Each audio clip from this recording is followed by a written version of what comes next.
texture view, and if I was to go to File, Save Texture, that would actually, you know, overwrite that texture file, and it would have the red paint on it. But as I say, this is not a body paint tutorial, so that's just a couple of other ways that you can load images into materials.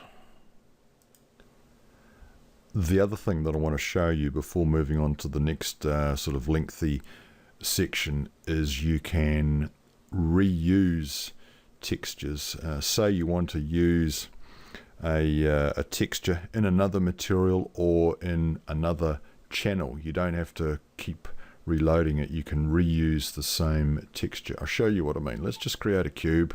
Okay, drag it back a little bit, and I'm going to apply a red material to it. Okay, just so it's easier to see in the viewport. Okay, so red cube. I'll then create a plane object in front, minus Z. Okay, so that's in front of the cube, you know, so you do a render or even like that, you can't see through the cube. Let's just create another material, and in the color channel I'll load in that C4D image file that I've been using. Okay, so just double click like that. I won't worry about creating a copy.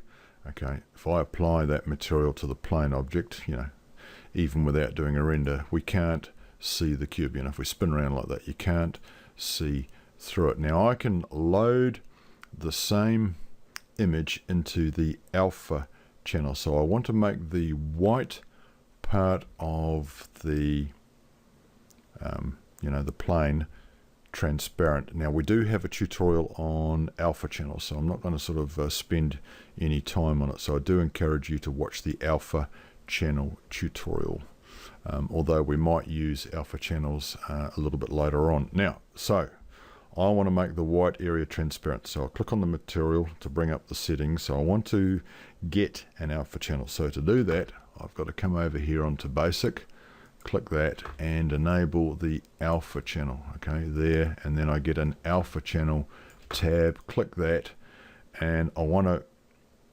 load in the same image. Now I don't need to, you know, click on the button there. What I can do is click here on there, hold down, and come down to bitmaps, and that will list all of the bitmaps, all the images, all the textures that you've got loaded into any materials, not just the same one. It'll list all of the textures in any material. So I've only got one, so it's over here, and that will just reuse or link to the same texture file that I was using before. So if I click that, it's loaded into the alpha channel.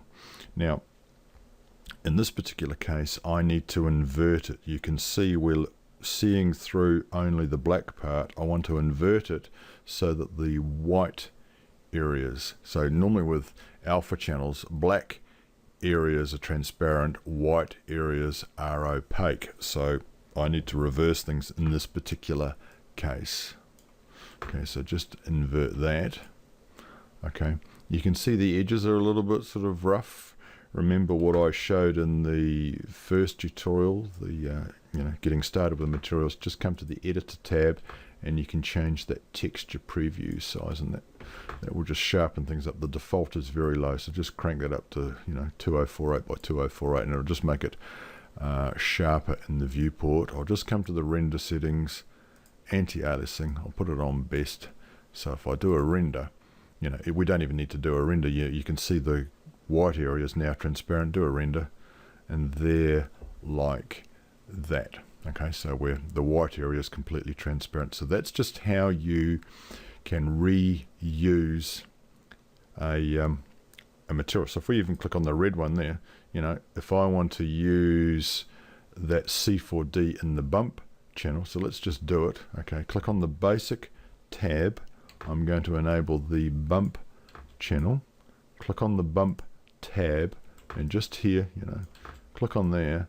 I can load in that C4D text, and you can even see just there, a little bit hard to see. If I crank up the strength to 100% and then just even on the cube there without doing a render, you can see we're getting that bump effect again on the editor tab. Just increase, whoops, this one here, texture preview, just make it clearer. Although in that particular case it makes it harder to see, just do a render and like that. Okay, so that's how you reuse textures without having to go through the whole process of, you know, navigating to them. So you just, you know, come down and load them in again. Okay, so moving along, in this section I'm going to have a look at the texture tag settings, and this is where the fun really starts. By changing the texture tag settings, you can affect how and where the texture is applied on your object. So let's drop into it, create a plane object. Okay, and I'm going to change the orientation to -Z, and I'll create a material. So double click in the material manager and we'll load in a texture. So just click on the button and I'll just load this one in here. Double click, load that. Do I want to create a copy? No. And I'm just going to apply that material onto my plane object. Okay, and okay, so you can see it in the viewport. You can see up here in the object manager my plane object, and it's got the texture tag there. So, and it's selected down here, so we can see the attributes for it. The first one I want to have a look at is this side one there. Okay, so by default it says both. So if we do a render, okay, do a render, it shows C4D. If we come around the other side, we're going to get it coming through. So render again, okay, just to show you. Okay, now what happens if we change this side option? Okay, so let's do it. We'll change it to front. Okay, so we'll come back around the front, do a render. Okay, that render's fine. Come around the back of it. Okay, we can't see it this time. Do a render just to check. Okay, we're not getting anything. We're just getting the default material color, which is just a gray. Okay, let's just change it, you know, the side option there from front to back. So what do you think is going to happen? You know, we're going to get it this side. Okay, render just to check, and then round the side, obviously nothing, render just to check. Okay, so we've got options here where we've got, you know, front, back, and both. Because I'm using a plane object, you know, there's no thickness to it. I can sort of have it double-sided and I can load in another material. So let's do that. Okay, so this one will have it as front. Let's create another material and set that to back. So double click, mat one, we won't worry about changing the names, and we'll just load in, click on the button, and we'll just load in this big X here. Double click that. Do we want to create a copy? No. Okay, drag and drop that onto the plane, and you can see, you know, it's going to overwrite the C4D, and it's got both, and it's overwriting it because when you apply it, you can see up here, you know, it's there on the right. It works sort of right to left. So the one on the right is on top of the one on the left. Okay, so, you know, just render just to prove it. If that one on the right had transparency, we would see through it, you know, and see the material underneath, or the texture underneath, but I haven't got any transparency and I haven't set it up with transparency. So let's just change that one, okay, to back.